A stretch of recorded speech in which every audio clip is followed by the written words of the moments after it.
Olá, seja bem-vindo à nossa terceira aula. Nesta aula nós iremos abordar a estrutura condicional e, dentro desse tópico nós iremos abordar operadores lógicos e relacionais, estrutura condicional simples e completa, alinhamento e o operador ternário. Na primeira playlist de algoritmos nós já vimos algumas situações em que podemos utilizar uma estrutura de condição para fazer verificação em relação ao conteúdo de alguma variável e, com base nisso, efetuar alguma atitude, alguma ação correspondente, certo? Então, nós iremos abordar isso agora utilizando a linguagem de programação C. Assim como lá em algoritmos, em C nós também precisamos trabalhar com esses conceitos de falso e verdadeiro, certo? Então, em determinados momentos, nós iremos trabalhar com comparações e uma comparação pode retornar um valor lógico de verdadeiro ou falso. Em C, o valor falso ele corresponde ao valor zero e o valor verdadeiro vai ser um valor diferente do zero, podendo ser qualquer outro valor. Então, quando a gente fizer alguma comparação numérica em C, a gente vai querer avaliar se o resultado dessa comparação vai ser zero, isto é, falso, ou se vai ser diferente de zero, o que significa que esse resultado dessa comparação é verdadeiro, certo?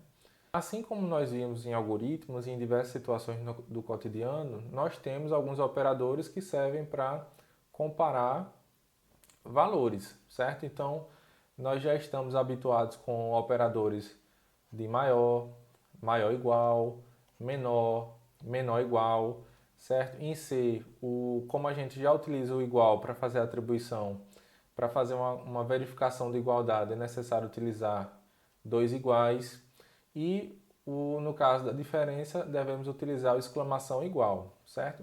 Então, no caso dos operadores lógicos, nós podemos citar aqui o duplo i comercial, certo? Para representar o i lógico. Nós podemos utilizar esses outros símbolos aqui para a operação de ou, né? Para a condição de ou. E podemos ter a exclamação para uma situação de negação.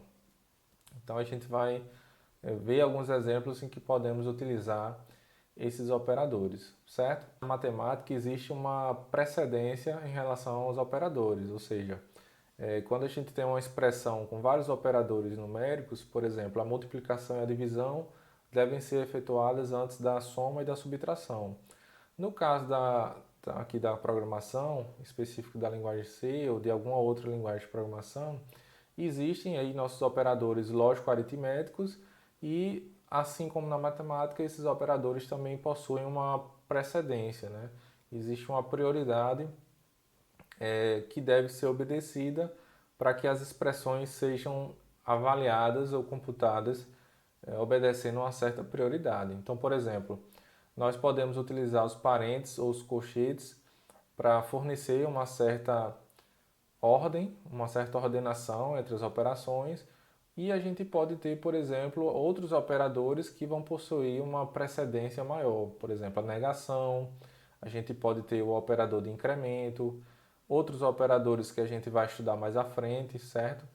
E logo em seguida nós temos, por exemplo, a multiplicação, a divisão, o operador do módulo, certo? Que vamos também abordar mais à frente. Em seguida nós temos a soma e a subtração e nesse caso, seguindo essa ordem, existe essa ordem de precedência e à medida que a gente for vendo alguns exemplos, isso vai ficando mais claro, certo? Muito embora exista toda essa ordem aqui em função desses operadores, na prática, pelo menos no âmbito do nosso curso, nós iremos abordar pelo menos os básicos que estão aí situados dentro desses mais tradicionais da lógica e aritmética, certo? Bom, vale a pena falar um pouco também sobre tabela verdade e lógica proposicional. Bem, dentro da lógica proposicional existem esses três operadores aqui que eles são importantes, que normalmente nós utilizamos ele na construção de programas nas mais variadas linguagens de programação, certo? E aí a gente pode ter uma ou mais condições, uma ou mais situações em que a gente quer verificar ao longo do nosso código, certo? E para simplificar, essas situações são exprimidas aqui em termos dessas proposições P e Q. O P e o Q podem representar coisas distintas. Por exemplo, o P poderia ser uma situação em que o aluno tem uma média maior ou igual a 7 e o Q pode significar a situação em que o aluno tem uma quantidade de faltas, certo?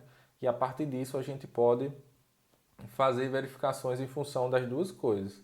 Então, visto que a gente tem duas variáveis, certo? Nessa lógica proposicional, uma variável P e uma variável Q, a gente pode ter quatro possibilidades, quatro combinações de valores. Ou as duas condições são verdadeiras, ou a primeira é verdadeira e a segunda é falsa, ou a primeira é falsa e a segunda é verdadeira, ou ambas são falsas.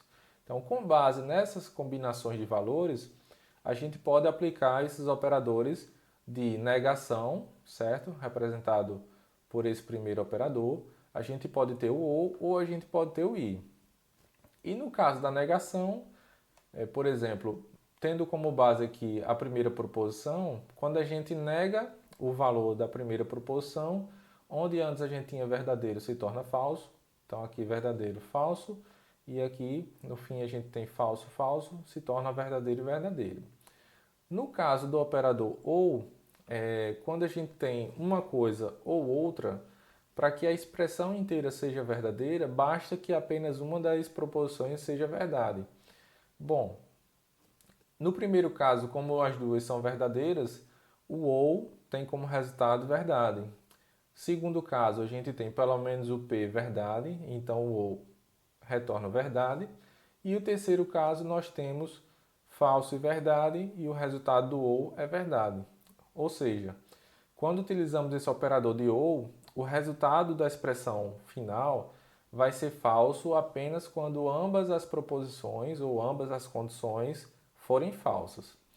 No caso do operador i, a gente só consegue alcançar a verdade quando todas as condições ou todas as proposições envolvidas nesse operador i, certo, são verdadeiras.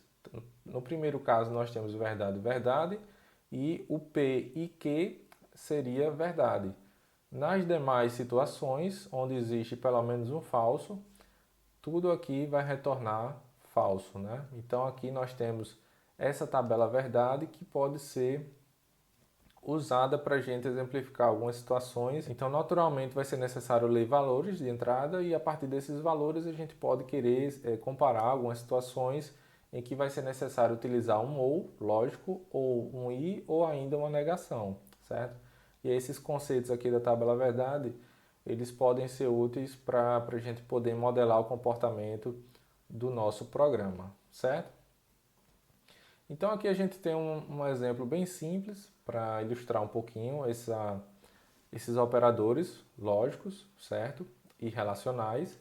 E, bom, nesse exemplo nós temos uma grande expressão e nessa expressão a gente tem diversos operadores. Por exemplo, a gente tem aqui o operador relacional para verificar se um valor é maior do que o outro. Nós temos esse lógico, o duplo i comercial representa o i. Temos a exclamação, que representa a negação. Outro operador aqui menor, um operador ou e, por fim, nós temos um outro operador aqui realizando uma comparação. Então percebam que nós temos, para esse exemplo, nós temos o primeiro caso, 10 maior do que 4, e isso a gente pode expressar em termos de uma variável P.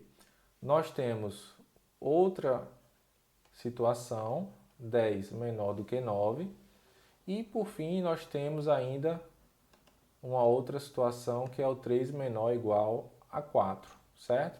E além disso nós temos aqui esses operadores de i, de negação e do ou, certo?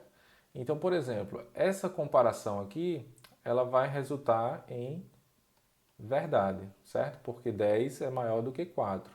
A segunda verificação vai retornar falso, porque 10 não é menor do que 9.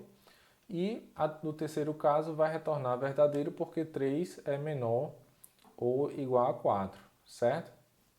Bom, visto que cada comparação dessa individualmente retorna esses valores, nós podemos reescrever essa grande expressão da seguinte forma, né? Então nós temos verdade e a negação do falso, né? Ou verdade. Então, para esse caso, nós teríamos essa mesma expressão com a substituição dos resultados, certo? Para cada expressão, para cada comparação individual. Então, a gente teria essa situação. Bom, lembrando que a negação simplesmente inverte o valor, para esse caso a gente teria verdade e verdade ou verdade, certo? E aí, lembrando lá daquela nossa tabela, a gente tem que o operador i ele tem precedência em relação ao operador ou.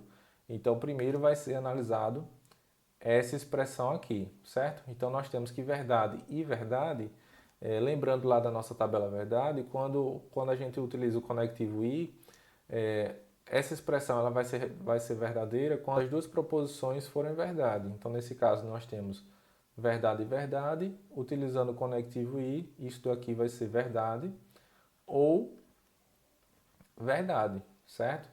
E no caso do ou, né, esse ou ele vai resultar em verdade quando pelo menos uma das condições for verdade. Então aqui a gente tem que essa expressão por inteiro vai retornar a verdade e, consequentemente, o que estiver definido dentro desse if vai ser executado. Bom, dando prosseguimento, agora nós iremos falar um pouco sobre estrutura condicional simples e estrutura condicional composta.